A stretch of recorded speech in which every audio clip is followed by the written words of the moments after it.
And welcome in, everybody. Another Wednesday night here with you on the TSS Fantasy Show Dynasty Hour.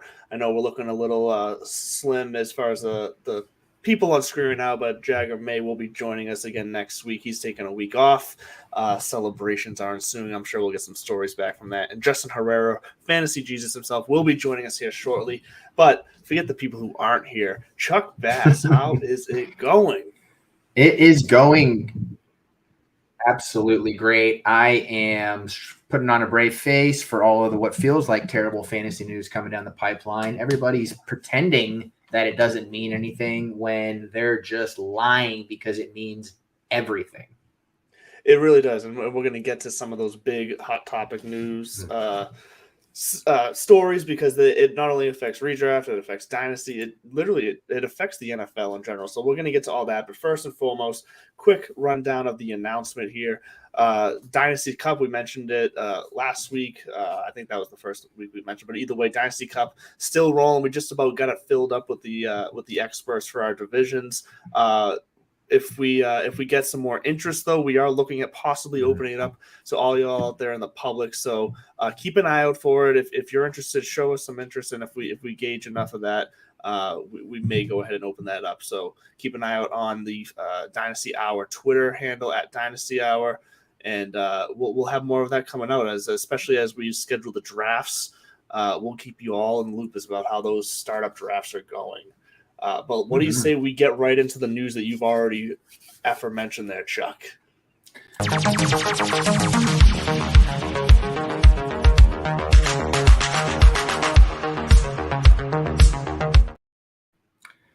In the big news, obviously, we'll get right into it. D-Hop going to the Titans. So I'm not going to lie. For this one, for me, just off the top, I was a little surprised. Not that he went to the Titans, but after taking a few weeks of no visits, I figured that signal he was waiting until after camp started to pick a team and to make a decision. So I'm a little surprised in the timing that he just out of nowhere the other day made his decision. Did the timing of it surprise you at all, or how did you see this going down after he went quiet for a few weeks? I thought this was the most annoying storyline I could remember for a long time, and I'm pretty reactionary to this stuff, so that could just be hyperbole, but it was like he should have been signed a month ago. He should have been signed right after. It was classic follow the money stuff. He ended up taking the biggest contract in a state with no income tax, which does matter. Guys come to these teams. Players go to play in Texas. Players go to play in Florida. It's a real thing. And I mean, you have to publicly say you want to win. And you can make a case that the Titans could still grapple with the Jags for the AFC South title. You can make a case, which is what somebody always says when they don't believe that there is much of one. But it was surprising to me in a little bit. Yeah, and like you nailed it. It's obviously all about the money here, because if he wanted to win, and now I'm not saying that if he wanted to win, the Patriots were going to be a good choice either, because I've kind of said from the get-go for months now that I didn't necessarily think that was going to be a match made in heaven either. But it kind of, once he visited with the Pats, visited with the Titans, and nothing came out of it, it kind of felt like he was waiting for the Bills or the Chiefs or one of the actual contenders to jump in and make an offer. And I guess he just got tired of waiting. I don't know. Justin, welcome into the show. Obviously, speaking of one of the contenders jumping in. Hey, guys. What's up? It looks like you Dude, just took like a midday nap, bro. You're just waking up a little bit. Dude, this is what's it's so funny that you have the Friends back. That's the Friends background set, right? Yep. I Did you see what the headline says? Oh, live Live from from the Dynasty Dynasty Park. Park. Nice. You know who's gonna love that is I just did a show with Wyatt from JWB, and he said that his least favorite popular show was Friends. So I'll have to get you guys connected and get you in a room together. I was gonna say that's also like my favorite show. We could have a throwdown, me and Justin versus him in another naysayer of his choosing. We need some more contention. I want to not be the one to bear Justin's wrath one of these shows. So I'd like to sit on the sidelines and let it go down. See, but that's why you have me. I just come in and say wild and negative things that nobody agrees with. So then you guys fight, you separate, and then I galvanize you back together. That's right. Well, no, that's see, really the right. key here is LeDuc's been on podcasts with me for like almost a year, probably total. So he already knows like what sets me off and what doesn't set me off. Nice, smart. He knows where the landmines are. I get it. Well, we're right in. We're just covering Hopkins, Titans, kind of getting some initial thoughts. So, what does your heart say? Oh yeah, you know what my heart says. My heart says still draft Chig and just continue to plummet Burks. Yeah. Continue to plummet. And you know what? Just keep on crashing down. Wave hi to the people in the Titanic and just keep on going all the way down to where they find the Meg in that new Meg 2, the Trench movie. Ooh, shout out. Are they going to be waving to the people on the submarine as well, or is it too soon still? That's what I was kind of like hinting at, but I didn't want to full on say it. Yeah, it's pretty tough. Somebody asked today on Twitter, who is this year's Russell Gage in the 6th round, which last year the big joke was that before they signed Julio and there was no Godwin news, people were drafting Russell Gage in the 6th round of best ball drafts, mocks, all that jazz. Well, we know who this year's Russell Gage is, unfortunately. It is my boy, Treylon Burks. That one really sucks. You know, it does feel like my nuts got run over with a dump truck because I loved him a lot as a candidate. And, I mean, he probably still could be like Corey Davis to DeAndre Hopkins, A.J. Brown. But, I mean, that was not a great Corey Davis season from a weekly consistency standpoint. So you kind of just hope that he really does like sit back and learn from a guy who's been really quality and had the same problem that he had. He's not very fast. Yeah. Right? Like they're very learn from this guy how to run routes, learn how to go up and properly position yourself to catch contested passes. Don't have a 30% contested catch rate again. And, at the same time, learn a few steps that, can help you from being like a less agile, less quick guy out there. Because DeAndre Hopkins ran a 4.6. Like, let's be realistic here. He wasn't a fucking burner. He looks like he should be a burner, but he wasn't a burner. Yeah. Treylon Burks ran a 4.55. I think Twitter had it right. The best thing that can happen out of this is Treylon Burks learns how to be a very solid wide receiver 1. But takes a backseat this year because I ain't drafting him in no redrafts, no best balls, no nada. Bring him to me. I got him. You guys bring him to me. So we're in that season where we're seeing everyone post their final Scott Fishbowl lineups now, like because the drafts are finishing up. I saw one either earlier today or yesterday where someone had waited on wide receiver, went running back heavy, and Treylon Burks was their wide receiver 1, and I just went, ouch.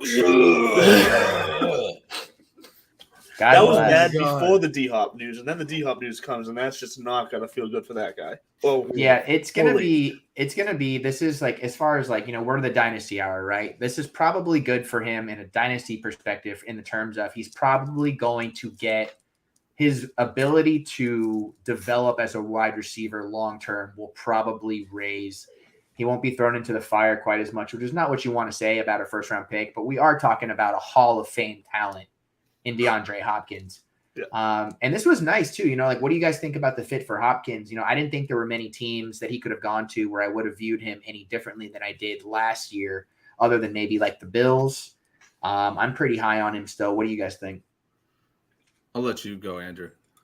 I'm not. Just because I mean, so here's the upside here is that the upside here is that other than Chig, who is he's got all the hype, but technically still unproven, there will be targets for D-Hop here. That is the upside. It just depends on how accurate those targets are, and that's where I have the doubt of trusting this Tennessee offense. Whether it's Tannehill, whether it's Levis, whether it's Willis, I feel like at some point this season, all three of them are going to see some snaps, and I'm not sure D-Hop is going to necessarily benefit from that inconsistency in Tennessee. And plus, let's be honest, it's still going to be the Derrick Henry show. I 1,000% agree. And here's my biggest issue is now he has gone from being an 8th round guy to being automatically a 4th, 5th round guy, which I find absolutely disgusting. And I'm like, no, I will not be paying up for a guy who's in a run-heavy offense, who has kind of downtrended in his production the past 2 years. Everybody wants to say, oh, well, the efficiency margins are still there. Well, guess what? That's because the Arizona Cardinals had to throw to him. Just because he got 17 targets in one game with Colt McCoy doesn't mean that should be how you view him. That was just how they had to do it. I mean, who else were they going to throw it to? Marquise Brown was down for part of the season. James Conner, they completely took him out after Kyler went down. So it's all about the context, and it's all about what the situation was that delivered on those results. For me, I don't see this team switching it up too much. I hate it because I almost feel like it's when Julio went to the Titans, and I don't wish injury upon anybody, but he's had injury problems in the past. He's only getting older, and this is an offense that really doesn't, predicate itself on going downfield. So for all those reasons, Chuck, I am out. Man, I feel like you guys named all the reasons you should be in is because you guys can apply. I mean, you can basically apply what the Cardinals were trying to do last year, sans Kyler Murray, and take it and put it in Tennessee, because they tried to revolve their game around the run, which there's no doubt about it, right? It's the Henry show, right? But they've proven in Vrabel's tenure that they will hyper focus on elite talent and get something out of it. Like Hopkins didn't just have a lot of targets in a game with Colt McCoy. He had 10 targets in every game average without Kyler Murray in Arizona. So I'm pretty confident that he can replicate some similar aspect of his game. But it is going to come down to Ryan Tannehill being healthy and playing every game, because I think that's what they're trying to do. I don't think you sign Hopkins unless you're trying to do one of two things, right? You're trying to win now, which they might be delusional enough to think that they can. Very delusional. Or you're trying to expedite Will Levis's development, which is also probably a smaller percentage chance, but it makes sense if you are trying to look at it through that lens. Because Kyler Murray didn't really start to develop as a passer until they brought in DeAndre Hopkins. So maybe they're trying to, replicate the formula in some way. It's entirely possible. I like what he does for the offense as a whole. I mean, Tannehill has been pretty good about, proving that he can facilitate a fantasy offense that can be fantasy friendly, whether it is for Henry, Hopkins, and maybe some spot starts for some other players. The big thing there, what's going to be really weird in this division is that, or not in the division, but like the offensive line is maybe the worst unit that we've seen in any any positional group in several years. It is horrifically bad, and they haven't done anything to upgrade it. So that could be the whole wrench in this whole plans. But getting up there in the 4th round might be a little rich for my blood. But I definitely take him over guys like a Mike Williams, or who else is going in that range? Let me see here. Who's going in that Mike Williams range? We're looking at Mike Williams, Michael Pittman. I'd probably take him over. Tyler Lockett. I mean, just that, it depends on where he's being drafted. Oh, you're still muted, Justin. Thank God. I can't unmute him either because he muted himself. Self-mute. That's all right. Take a beat and process all that. No, he's back. Damn headphones trying to connect. Anyways, so I have a problem with you saying that he's going to be better than Tyler Lockett, and that's because Tyler Lockett has been super solid for pretty much his entire career. Sure. And that is an offense that really has a lot of potential. Albeit Jackson Smith and Jigba does take away from that. But I don't know, man. Like it's like having the conversation of Marquise Brown, essentially. Do you want the number one in an incredibly bad situation? I don't know. If you qualify this as incredibly bad, it's hard to say yes to that question. If you qualify it as that. Well, you understand what I'm talking about when incredibly bad. Like the game is pretty much 50% run the ball with Derrick Henry. The rest of the time, just kind of lob it up there and see who catches it. And now you got three guys going for it.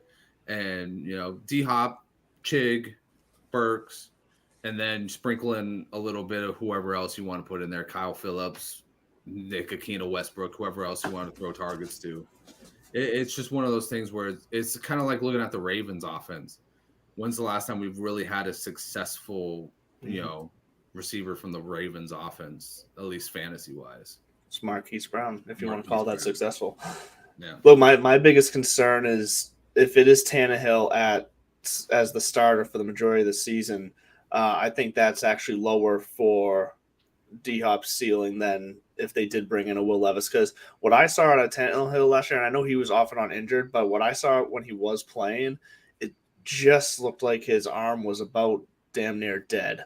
I wasn't seeing him I'm not sure he's going to be able to take advantage of a D-Hop down the field. And at this point in D-Hop's career, I'm not sure D-Hop has the first step to take advantage of a quick slant that Tannehill can do. So I'm not sure the two of them match up great for what's going on here. That'll be the game. It'll be a short vertical game, very probably similar to what we've seen like the Giants do last year, only maybe a little bit more. They do like to roll Tannehill out of the pocket, but man, he's hurting lately physically. He is. So I doubt he stays on the field the entire year, honestly. I got a question for you guys. So looking at like a third or fourth quarterback, are you better off going with Tannehill, the guy that's going to bona fide start at least some games this year, or are you taking a shot at Levis, thinking Tennessee Titans are going to be done, they're not going to be in the playoffs, and they're going to want to shoot their shot with somebody new at the end of the season? If I'm talking third or fourth quarterback on my team, I'm taking a shot at Levis because Tannehill's timeline of being on the field's already going to line up. Most odds are going to line up with the guys I already have starting anyways, so I would probably never use Tannehill. If Will Levis is going to enter my lineup, it's going to be because one of my other starters is hurt or on a bye week or something. Mm-hmm. That lines up just from a timeline standpoint where Will Levis is more useful to me. Yeah, I pretty much agree with that. It's hard because these kind of guys are like my bread and butter because I just don't put a lot of value on the quarterback position as a whole. So I put more emphasis on these guys at the bottom, and Tannehill is still near the bottom. I don't think people are coming out and they're saying stuff like Tannehill could be like a QB 12. Like, okay, well, first of all, being the QB 12 doesn't matter. And look, if you're playing super flex, maybe that would matter, but then that backs into, I don't think he's going to be the QB 12.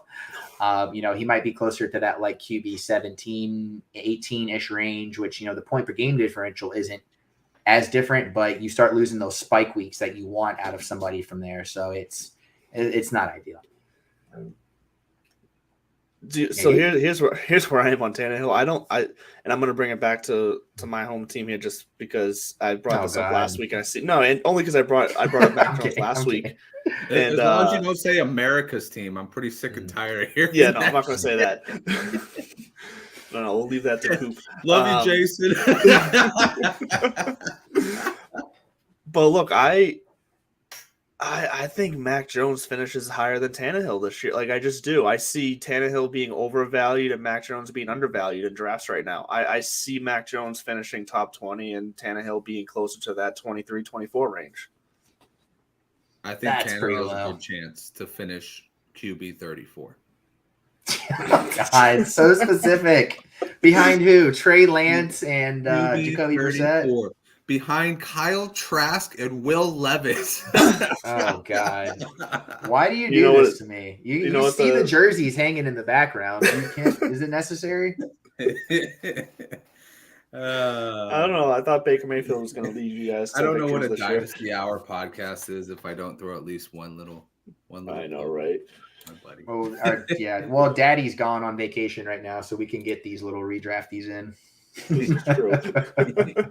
Well, let's get to some more fun news here because I don't want to waste all the hard work that Chuck put into loading up these images. But some retro and alternate jerseys were dropped this week. Some news on these. So we want to play a quick little yay or nay on these between the Browns, the Bucks, and the Seahawks. So we'll roll through these pretty quick, and then we're going to get to the meat and potatoes of the show. So first up here is the Browns. See, I almost just said what we talked about earlier, Chuck. I almost just said the Bears because that's what these uniforms look like to me. They look like the white Bear uniforms. So just because of that, I'm out on them. Where are you guys on these? Nah. I agree with you guys. It does look like the Bears uniforms. I'm like, what? Like I saw the little coat of arms right here. I'm just like, that's exactly what the Bears. Oh, come on, these are ugly. It really is. I mean, listen, it's a clean look, but to me, it just doesn't say Browns. I don't know, probably because they're not actually brown. I agree. I completely agree. That's my big gripe with it. Like, and I was saying this to Andrew. When I first saw this, I thought it was like the Miami Hurricanes. Like maybe like homecoming jersey or something. It's like they're trying to distance themselves from, I don't know, like who they are, which I get. I'd be doing that too if I were them. An argument can be made that the Browns have some of the worst, branding in sports from a value standpoint and a color standpoint. But this is it. You could say worst branding in sports, or you could say that the fact that they've gone this long still just being referred to as a color is impressive. That no one's just gone and changed it. Yeah. Well, think about the legacy if it falls out of Paul Brown's family. Think about the legacy there. Yeah. Like, what if it goes to like the freaking Joneses or something like that? What are they gonna do then? Like, dude, it's not just people transitioning anymore. I guess. Moving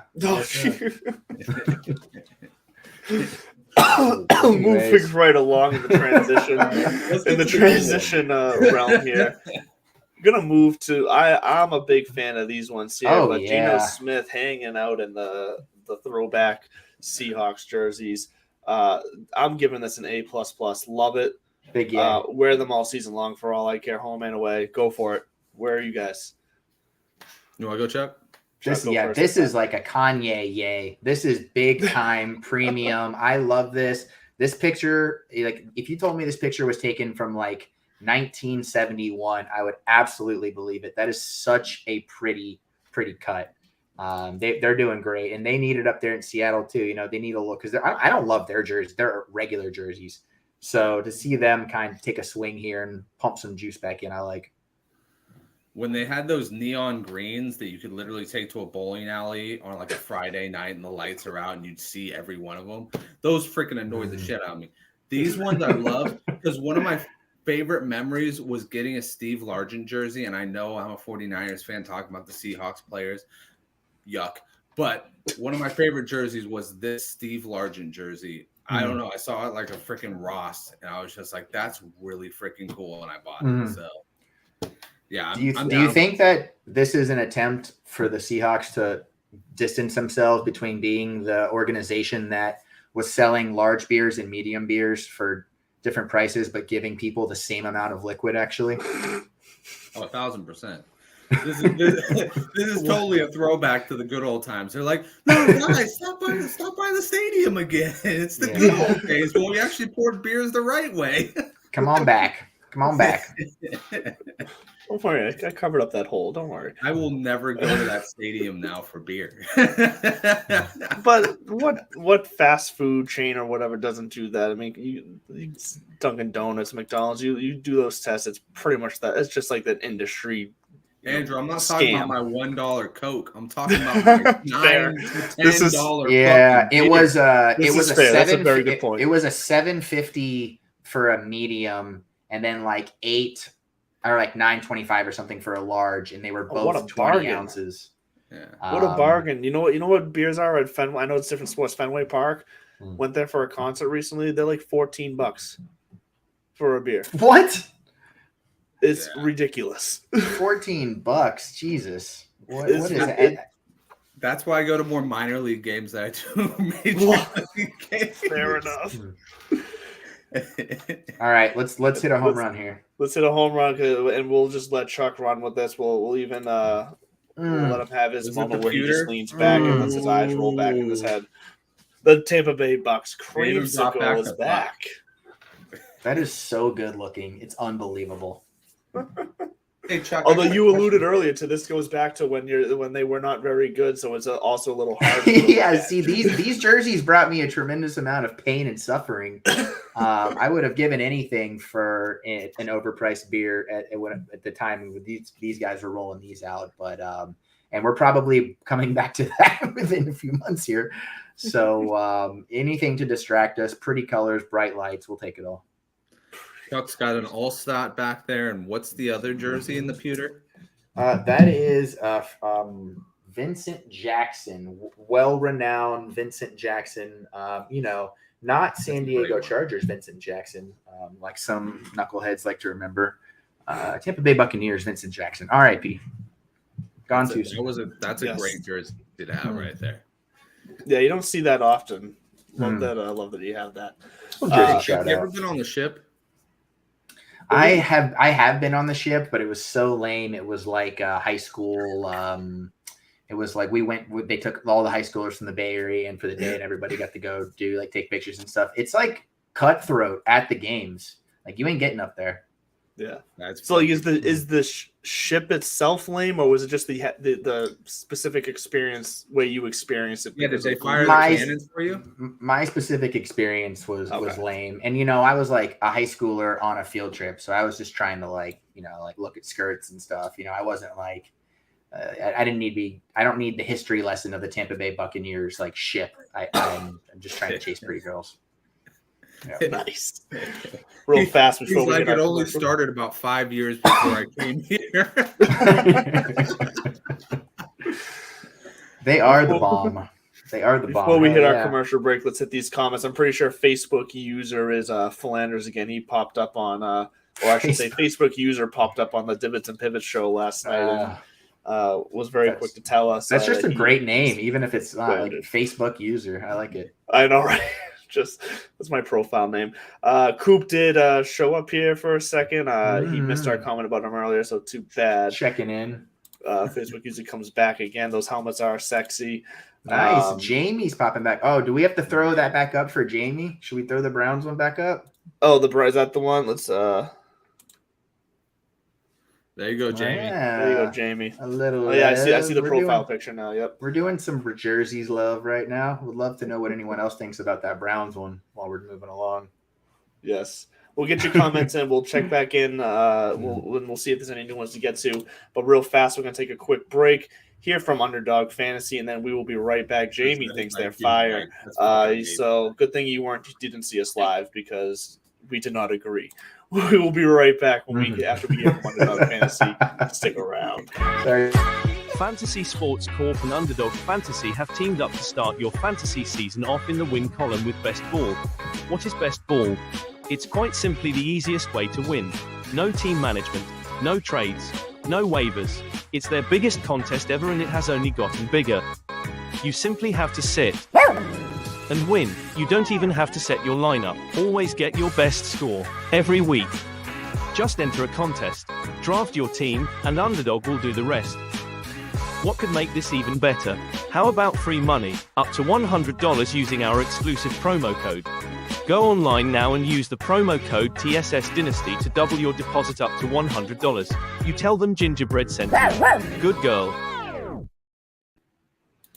And Jamie does respond to 3 games this year. They'll be wearing that white out jersey. Very appropriate. That's what Deshaun Watson used to call it too. Nice. Anyways, let's move on here. Take the over in those games, by the way. Yeah. Let's hit the running back portion of this show because it seems these days it's such a volatile position, both in drafts and in just dynasty in general, and what to do with these guys. So let's touch on some of these holdouts first off and how they affect our dynasty rosters. Obviously, with the franchise tag deadline coming and going, we still got Jacobs and Saquon Barkley not signing. We brought them up a few weeks ago, talking about how none of us really seemed concerned about the holdout and them missing any time. Now that the franchise tag has not been signed, has anybody's mind changed at all? Justin, Chuck, since you talked first. You want to lead off? Yeah, sure. I'll lead off. I'll burn this whole house down, and then you guys can leave me something. Yeah. Leave me something on the bone. Yeah. I am worried about Josh Jacobs, and that is because this is an organization that's treated him like absolute shit since he's gotten there. Has pretty much put their entire season on his back for almost 4 straight years, and he has consistently gotten better and better and better. He's durable. And this was their big time to kind of like say, hey, buddy, we appreciate you. Here's the bag. And they said, no, fuck you. We got you on a 5th-year option. Or we got you on a tag. Fuck you. And for me, I'm like looking at that like, hey, like there's a guy who has every right to sit out. He, theoretically, he has plenty of years to play because knock on wood, no major injury. Saquon has had the ACL redone. He didn't really have injuries in college, but obviously the ACL is a glaring injury. So Jacobs is one guy that worries me. Barkley. So I don't know if you saw, but the I think it was a Money Matters podcast. He went on and he said that he's ready to sit out. Went viral today. Yeah. With that nice, Pittsburgh colored shirt. Everybody's out there. I mean, somebody was out there posting, what are the chances that, these guys hold out for week 1? And it's like 0%, 0%, 0%, 0%. I'm just like, it's way more than 0%. Like we've seen Melvin Gordon hold out. We've seen Le'Veon Bell hold out. When these guys are serious, and this is a serious moment. I think I said it the last time we talked about it. This is a serious moment. This is a groundbreaking moment.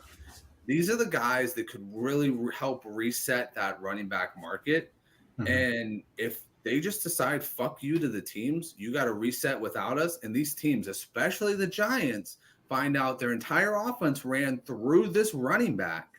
And now they're going to suck after making it back to the playoffs for the first time since Eli's been there. It might start to go, oh, well, we actually need these guys. And if they're not going to pay them, I guarantee you there's somebody out there that's going to pay Saquon Barkley. Because Saquon Barkley is one of those rare athletes that defies a title. He's just good. He's just great. He's kind of like what everybody wants Bijan to be right now. He's a pass-catching running back who just wrecks defenses. Yeah. So I think that there's a solid chance. I'm going to put it at about 30% chance that both guys are out for at least week 1. Have you guys heard about this text group? Because I don't think I heard about this text group. Do you guys? Yeah, I'm in a text group with Chris, Barkley, and Jacobs, and we're all scheming. We're all scheming a little bit. No, I have not heard about that. Talk about it. Yeah, I haven't heard about that. I need to check that out. Good tip. Yeah, man, this is really wild because we've got 2 running backs doing the same thing in completely different situations. Jacobs is holding out, and Jacobs isn't replaceable, but he's not really necessary to the Raiders as far as where they are in their development as a team. Like they're just going to grind their players out. They have no short-term aspirations, not even remotely. Veteran RB text group. Okay. Ezekiel Elliott, Letty Fournette are in there. I'm just cracking up at the idea of what they're actually saying to each other in there, because I bet it's just sharing whatever this like whoever Lena the Plug is. I'm sure that's just what they're sharing with each other. I keep seeing that online today. But yeah, I mean, the Raiders, they're absolutely no reason to do anything with Josh Jacobs. And look, I don't like Zamir White that much as a player, but he didn't play much in college, so he does not have a lot of mileage. So they can just run his ass all season long. They're in no hurry to bring Josh Jacobs back. Barkley, you said a lot of the good stuff about Barkley, Justin. He is the face of the franchise. He's been an A+ talent for them. He's in the way the roster is constructed, like he is vital to their success, which is very rare for a running back. You don't hardly say that about anybody. They gave him a lot of good work, high volume, high value work last year. And with him gone, like nobody is touching Matt Breida and Eric Gray, not unless you sure as hell are like in the most desperate situation possible. Probably a little boost for Daniel Jones if we're just talking like fantasy. Maybe even a little bit of boost for a really weird wide receiving group that they have there. But it's tough, like I don't love paying like Dynasty, like we were all Dynasty and fantasy. This is one of those weird situations where we were ahead of the general public on this, what feels like for a couple of years with these RB trends. But Saquon is to me in that Eckler, Alvin Kamara, I am a wide receiver and a running back. I can do it all contract mold, which makes this a little bit puzzling to me. But everybody gets lumped in with him. Like you can't make the argument that you should pay Barkley and assume that means you should pay Cook, Fournette, Hunt, Zeke. Like it's not an all or nothing. Like one of these guys is not like the others. Well, and let's bring this back to Dynasty real fast, because the way I look at just these two guys specifically between Barkley and Jacobs, I kind of get the feeling that Jacobs' holdout is actually going to impact the Dynasty community a little bit more, from the sense that I think because of Barkley's injuries the last couple of years, I have a feeling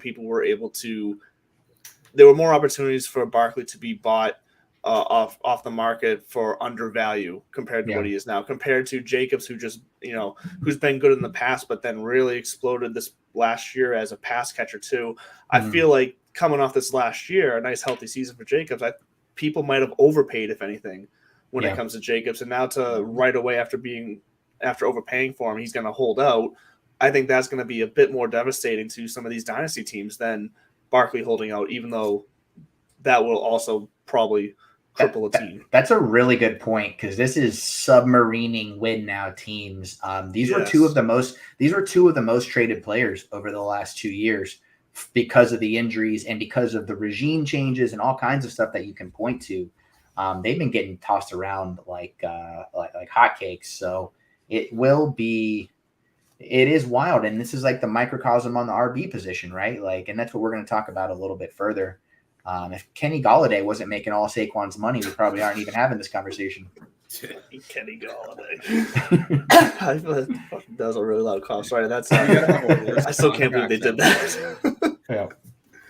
But let's talk about so we have some potential holdouts, some potential openings if the football Illuminati veteran running back crews text message group here is controlling everything. We'll put you on. Is there a chance that we have some of these running backs still out on the market? Your Cook, your Elliott, your Hunt. Could you see any of them sliding into one of these two teams, or what other teams do you see them sliding into here eventually? Because I do feel like at some point here, if not by I think by week 1, 2 of them will be signed. I think by, say, week 5, all 3 of them will be signed. Do you see any of them sliding into one of those two teams, or if not, where do you see them going? I mean, obviously it's hard to predict. If a big injury happens week 1, that will obviously dictate the flow of this. But if we were just speculating based on current teams, where are you seeing? Justin, you want to kick us off here? Yeah, sure.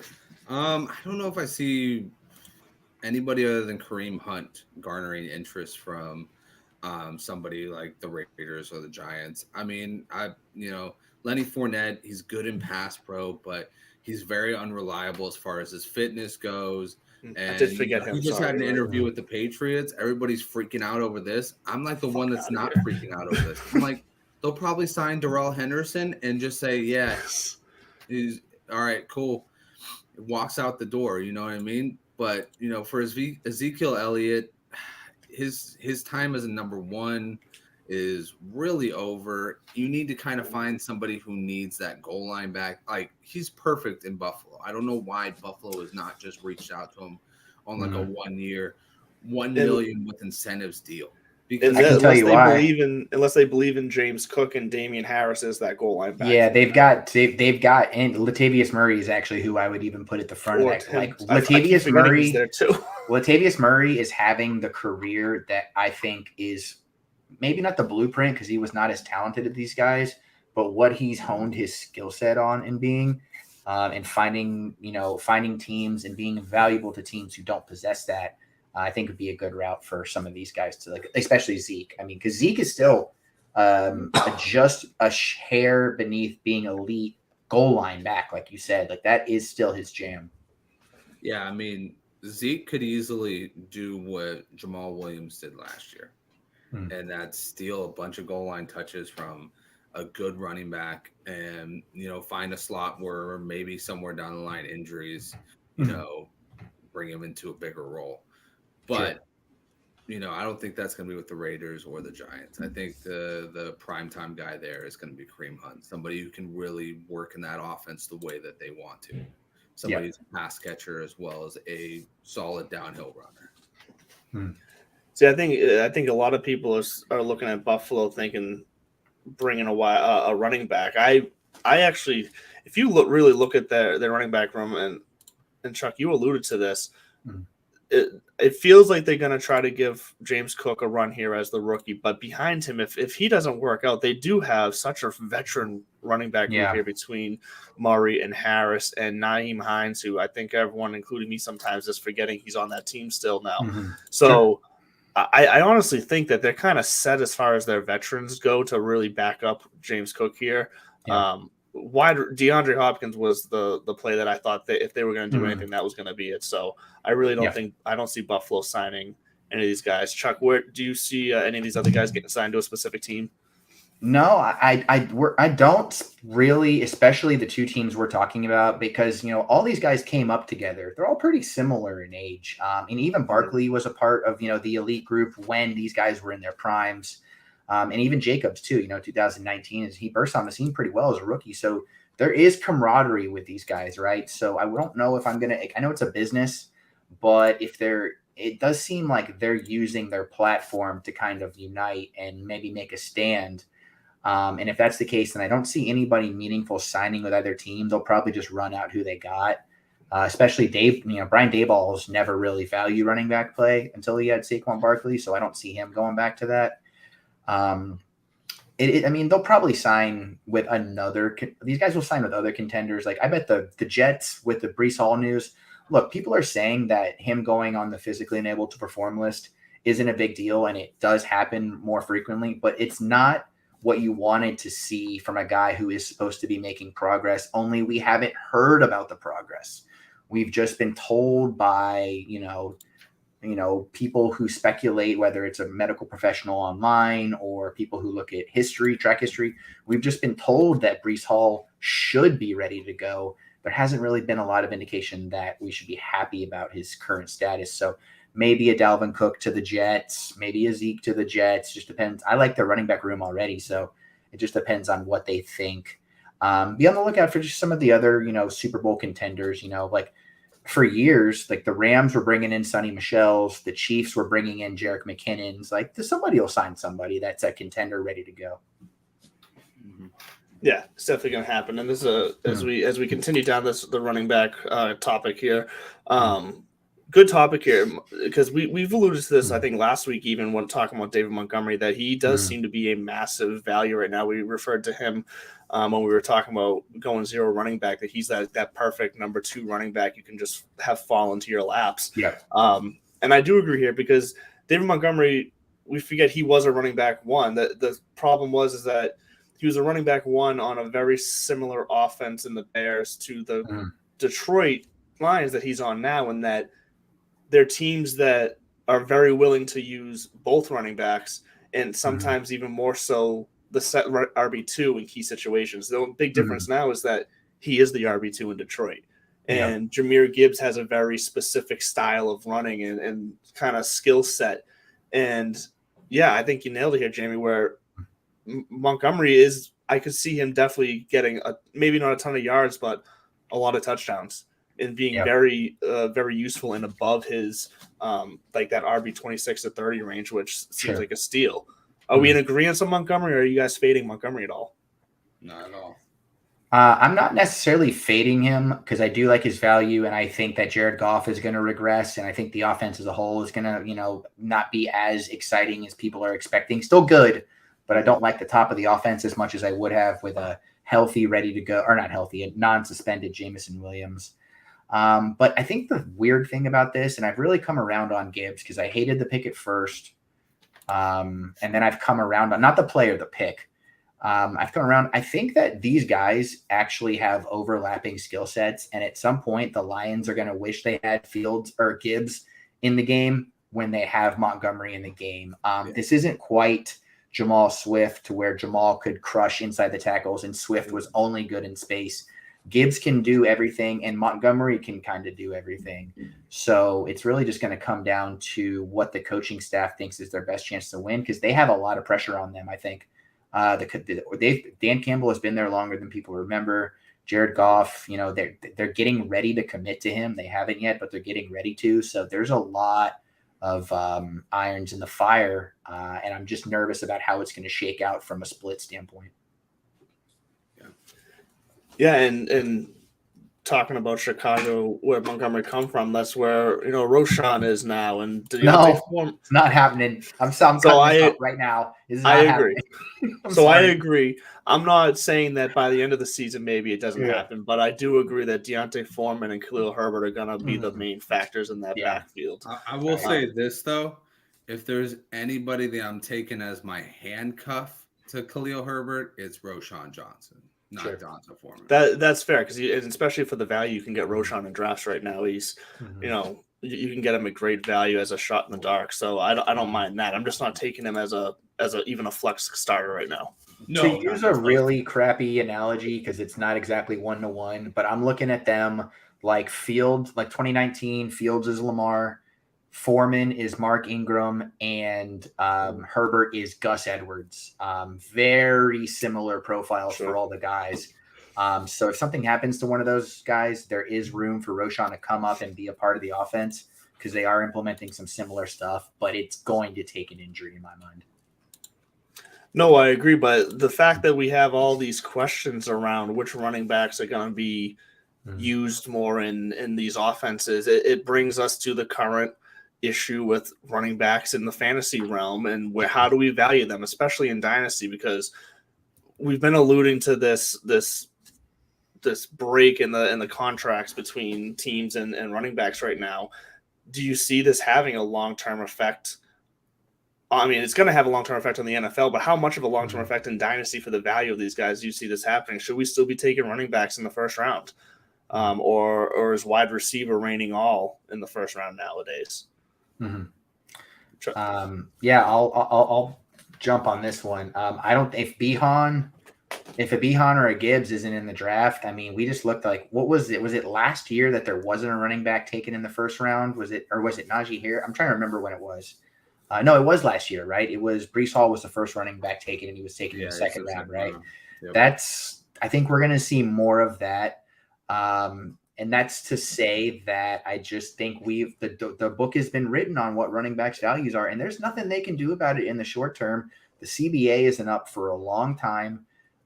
These decisions are coming from coaching staffs and front offices based upon how they're using these players. And receivers just have longer, more consistent careers. Running backs are the only position that they're in their prime on their rookie contract. So it's really hard to look at these guys for like long-term investments. And when you have a first-round pick and hopefully a good one, you're making a long-term investment. So, guys like Behan come around, Avery, like 5 years. I don't know if that'll pick up as more and more like ridiculous athletes come into the league. But I just think that we've kind of already arrived to where I think the NFL is waking up to, at least the like NFL fans. Yeah, I mean, that's fair enough. I think we're just about to that point in fantasy too, where fantasy running backs, I mean, if you're not Christian McCaffrey, it seems like even with Scott Fishbowl, like maybe a couple years ago, you were at least getting Derrick Henry, Christian McCaffrey, all these guys in the first round. Now you can get Christian McCaffrey as the first guy off the board in the second round. Yeah. And, I understand Superflex and everything like that, but, Justin Jefferson, Jamar Chase, they're being taken in the first round. Travis Kelce's being taken in the first round. Yeah. And that's just, it's all based off the idea that, like Chuck said, like these guys are coming out in their prime and every single year somebody's looking to replace you, and the running back is the easiest position to replace. I mean, we saw Tyler Algier go for 1,000 yards. Then the next year, his team drafted the best running back in that class. Yeah. Like, talk about zero respect for what you did. They went out and they got the guy that was clear and above, way better than you. They spent a pick on him instead of going out and restructuring the line. They said, "No, I'm just going to go get the weapon." Yeah. And I think Chuck's point of you have to be a weapon in order to get like noticed in this league is kind of spot on. Like the Saquons, the Bijans, the Christian McCaffreys, these guys that are leading the way with being a receiver and a running back are the only ones you ever want to draft now with your number one pick, because that's the only one that's going to above and beyond return value or even have a chance to return value as a number one. Yeah. And everybody else is kind of just like, well, you're that's it. I mean, and the NFL knows that too. I mean, the NFL has known that over the last like 5 years. That's kind of been the case as far as like roster construction and offensive construction. And you look at the top paid running backs right now, they all are either guys who are elite runners and catchers, or they're Derrick Henry, who can carry 4 guys on his back, or they're Nick Chubb, who is the best pure rusher in the NFL. It's like special talents, right? It's not Miles Sanders. No. Damian Pierce is not Damian Pierce. Yeah, and we're seeing it with, like you're saying, to the running backs at the full weapon, just even in the fantasy world with the way the PPR and half PPR has become the new standard. And just even beyond that, how creative scoring formats have really gotten mainstream in these fantasy leagues. You really do have to do a little bit more than just the average running back. Real fast, let's take a quick break here from Jazz, and then we're going to round out our running back conversation, have a few more thoughts on that, but we'll be right back after this quick commercial from Jazz Casino. Jazz, Sportsbook, Casino, and Racebook, the world's best resource for all-purpose online wagering. For over 20 years, Jazz has provided the best and quickest payouts in sports and entertainment wagers. Live sports betting, covering all the major sports leagues, and even into the new and exciting world of esports. Down the stretch you'll come, with Jazz's online horse wagering. Get paid when you play with Jazz's fun and exciting online casino games. Go online now and use the promo code TSS for our new members deals. Jazz Sportsbook, Casino, and Racebook, the world's best resource for online wagering. So one of the other things I want to bring up on this running back conversation in reference to these contracts is, where does it go from here? Because I see us being on like the edge of a cliff where it's going to go one of two ways. Because if these teams decide to break and pay these running backs the big bucks that they're looking for, I can see teams then turning around and saying, well, we've paid you, we're now going to use the hell out of you. I feel like there could be more teams that, because of that, de facto end up back into more of a star running back, one running back role, which then obviously changes fantasy there. Or we're going to go the other way, where the players are going to hold out, the teams aren't going to back down, and the running back by committee is just going to continue to take over as it already has, but it's going to basically say that no matter what, this is the future now. There, you lost your one big chance here. Do you guys see it going one or the other way? I see it. I don't see the teams backing down here. I don't think the running backs are going to get paid. I just don't see them taking that risk. So I see us continuing down this path where running back values are they're just going to keep dipping. Yeah, no, I feel like the NFL made their mind up on this around the Le'Veon Bell time. I mean, that was a cornerstone moment in all of this, and they're just trying to rehash it with the same strategy, and it's just not like that. Le'Veon Bell was as good as any of these guys that we're talking about, and he was as good at the time, but they recognized that just wasn't the move, and the team was as successful with his backup.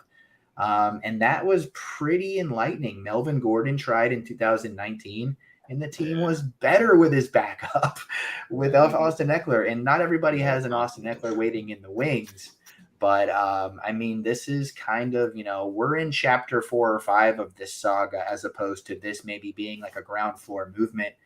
So I think that, it'll probably pay out with, I don't think these teams are going to cross the picket line. And I don't think the players might, but I don't think they're going to, not the way that they're talking. So if I'm advising the team, I would say draft a running back at the end of the draft every year or every other year in the mid rounds and keep churning them out and get the production out of them. And if I'm the player, I'm telling the player to you're more valuable than people are talking about. Like, I get both sides, but it's a business at the end of the day. Yeah. Yeah. I think there's definitely, like we were just talking about, like I just ranted, I think there's definitely players that are able to command that and are able to get an audience with the owner and be like, hey, I need $14-15 million a year. But for everybody else, I mean, the standard was pretty much set. I mean, we had Miles Sanders go for 6 off of his best year of his career. Yeah. We had Jamal Williams settle for, I think it was like a 1 or 2 year deal with the Saints after he had 19 touchdowns. Like, the disrespect is there, but I mean, like Chuck said, I mean, the teams are just like, they don't care. Like, they'll draft the next guy. Like, these guys come out of college with already like freaking 2,000 carries on them, and they don't care about that. All right, we'll plug you in, we'll play you until the wheels fall off, and then we'll get a new one. It's going to be one of those rare instances like Christian McCaffrey a couple years back where he got $14 million. Where you just couldn't deny that he was the cog in your offense that made it work. Yeah. That's why I think Barkley will probably get paid. Jacobs probably won't get paid. And, maybe down the line, Bijan might be the next guy to get paid, like the $16 million or something like that. But it won't be a standard. It'll be that rare player that gets it. So we didn't even get to the last topic of our running backs here, but I have a feeling that from the sounds of everything we've all said and the way we feel the market's going, zero running back is going to continue to reign supreme, it seems. At least funny enough, as the least risky option for draft strategy. Yeah, big time. Like, it sounds so backwards, but but I mean, that's like, I look, I had churn and burn in there because like that's what I'm going to be doing for the next 3 or 4 years. Is I have a wide receiver core that I have no worries about whatsoever. And people are moving off of Joe Mixon's. They're moving off Derrick Henry's. They're moving off of Miles Sanders, even though he just signed a new contract. Like, people want, and like, I get wanting to have like a Bijan or a young McCaffrey, who is that like wide receiver version of the running back position. But man, this is dynasty being ahead. This is fantasy football being ahead of the NFL, or at least the general public for years. And it's making me so happy for all of us. Like, we're not nerds. We are forecasters. We are nerds, but all right, fair enough. Most of us are not as reliable as the forecasters on your everyday news. But exactly. But I get what you're saying. Yeah, it's almost like the strategy is best to go wide receivers and then rookie running backs, trade them the next year, and then get more rookie running backs with those picks. Sure. It seems like the best strategy. Well, because like, and you're right, like these teams, and you alluded to it. I don't know if one of you guys talked about it earlier, but I think one of you guys did. Like, the teams that are winning in the NFL and kind of setting the blueprint for all contracts, right? Like, Chiefs and Bills and 49ers are setting the precedent for these positional contracts because of the production from their players, whether it's like Travis Kelce or Josh Allen and Patrick Mahomes or Stephon Diggs, like or Tyreek Hill, like the Chiefs, like these guys are like Warren Buffett level making moves that the rest of the NFL is catching up to. And none of them are doing it with good running backs. None of them are doing it. None of them are using high draft capital and getting high quality production out of running backs. Sorry, Clyde Edwards-Helaire. No disrespect, but it's just not the case. Clyde Edwards-Helaire was drafted in the first round, and the Chiefs started Darrell Williams in the Super Bowl. That year. Mm-hmm. So he didn't get the start in either Super Bowls. Oh, none of them. There's Tough 3 break. of them, and he got passed over all 3 times. Tough break. So that's how it's going to be. It makes sense. Sure. Well, look, that's going to do it for us here tonight, guys. As always, we always have more we could talk about, but we're going to try to keep this consistent to an hour. So we'll be back next week every Wednesday night at 10:15 here in the Fantasy Sports Corporation. Once again, I'm Andrew LeDuc, a.k.a. Mr. Mallard. To my right, whatever way you're looking at the screen, Justin Herrera, Fantasy Jesus at SemTexMex93. And then hanging out down there at the bottom, Chuck Bass at Chuck Bass FF. Bringing it to you as always. Next week we will have Jagger May back as well. The full team will be back together, and we will see you then for some more. Hopefully, maybe we'll have a Cook news. We'll see. Maybe Dalvin Cook will finally land somewhere in all this. We'll see. We'll be ready. We'll see you next week.